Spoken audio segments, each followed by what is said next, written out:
Quelles sont les conséquences du coronavirus par rapport à votre profession? Le coronavirus a eu l'effet d'un véritable cataclysme sur notre profession, surtout qu'il est intervenu après une longue grève de 2 mois contre la réforme des retraites. Aujourd'hui, je pense qu'on peut affirmer que notre profession et de manière plus générale l'institution judiciaire devra se reconstruire sur le champ de ruines qu'elle est devenue depuis quelques mois. Plus rien ne sera comme avant. Quelles sont les conséquences pour vos clients? Déjà, il va y avoir des conséquences sur les modalités d'exercice de notre profession. La profession était fondée sur l'oralité, le principe de l'oralité, des débats publics, en présence des clients, des prévenus, des parties civiles en matière pénale. Je crois qu'il va falloir renoncer en grande partie à tout ça et que notre activité sera désormais plus effectuée à télédistance, de manière écrite, par des intranets. Donc l'image des grandes envolées à la barre de la cour d'assises, à mon avis, ça sera du passé. J'imagine, pour ce qui me concerne, 3 catégories de conséquences pour mes clients, pour nos clients.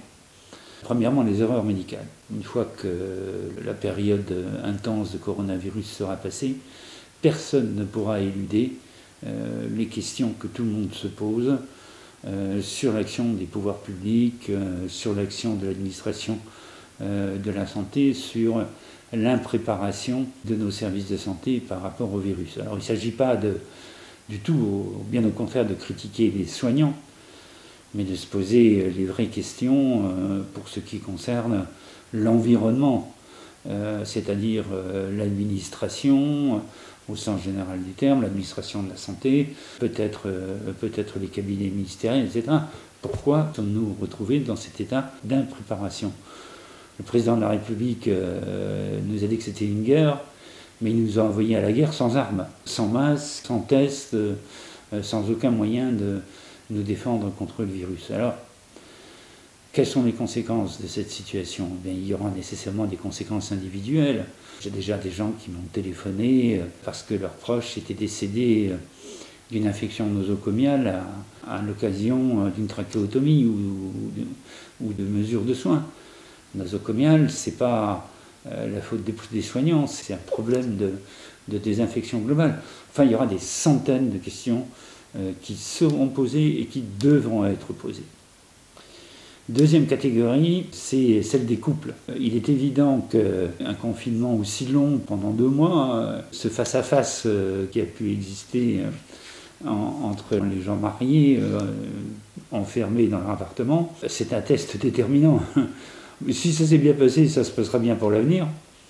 Mais si ça s'est mal passé, eh bien, je dirais presque tant mieux. Tant mieux pour cette expérience qui a permis de démontrer qu'on n'était pas fait pour vivre l'un avec l'autre pendant une longue période. Et il y aura une explosion des divorces. D'autant plus que les divorces d'accords, eux, ne seront pas freinés par la défaillance de la machine judiciaire, parce que désormais, ils sont rédigés par les avocats. C'est-à-dire qu'on ne passe plus par l'office du juge, mais les avocats rédigent des conventions que les clients signent. C'est-à-dire qu'en 1 mois, sans passer par quelque institution judiciaire que ce soit, on peut être très officiellement divorcé. Troisième conséquence, c'est aussi une conséquence évidente, c'est celle des conséquences de la crise économique sur les acteurs économiques.